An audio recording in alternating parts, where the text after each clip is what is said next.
I'm going to discuss sourcing. This is a skill we've been working on, and when we talk about sourcing a document that is a primary source document or any document, there are some questions that you should ask yourself.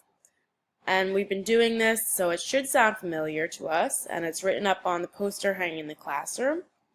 The questions to ask are: who wrote this?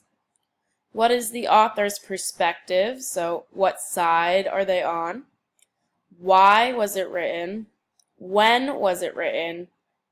Where was it written? And is this source reliable? Why not? So this question here is really the big question that we need to answer, and all those other questions help us get to that point. When we have a source, typically this is what it looks like. There are three parts.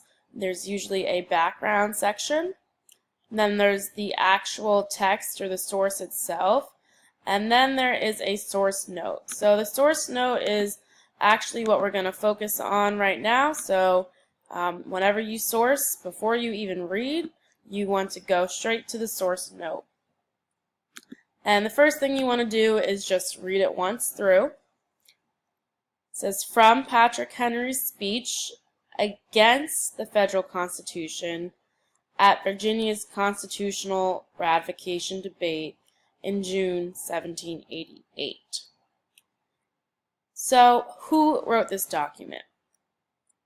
Well, I'm going to take a highlighter or underline my who, my author. That would be Patrick Henry. It's his speech.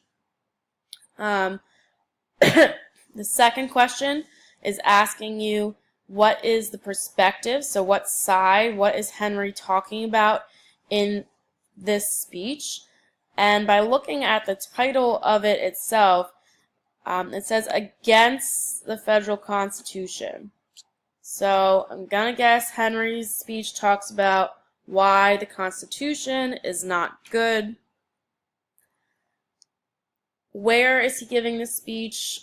At Virginia's constitutional ratification debate. So what are they discussing? Ratification means the approval. Okay, so Henry is talking about, should the Constitution be approved? Should it be the new government for the entire country?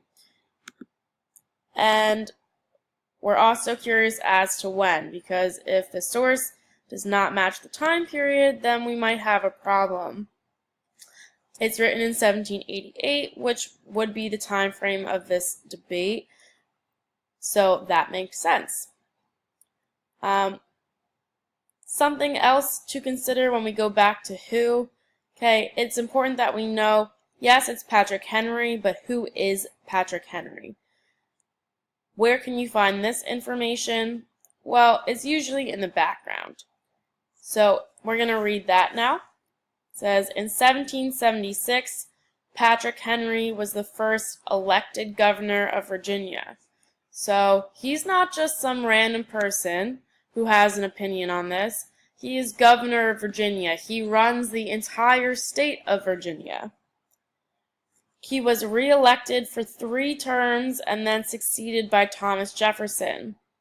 He was again re-elected to the office in 1784. Patrick Henry was a strong critic of the Constitution proposed in 1787. He supported the strongest possible government for the individual states. So he wants a strong government for the states and a weak federal government. He was also very critical of the fact that the convention was conducted in secret. So, when we have to consider this question, we've identified all of the who, what, where, when, why. Now we need to discuss the why, of course, the speech. He's trying to make sure that they don't approve the Constitution. And now we need to consider the question, is Patrick Henry a reliable source? You need to make sure that you include information from the text. You have evidence that he is or is not reliable. So a sample response I have is Henry is a reliable source. Okay, now I need to say why. He has a lot of experience running a state as he was governor of Virginia many times. He was trying to convince the government of Virginia to vote against approving the U.S. Constitution. One thing to consider is that it's important to know that he might be doing this to remain powerful. If the U.S. Constitution is approved, he would have less influence and less power as governor of Virginia. And this is how we source.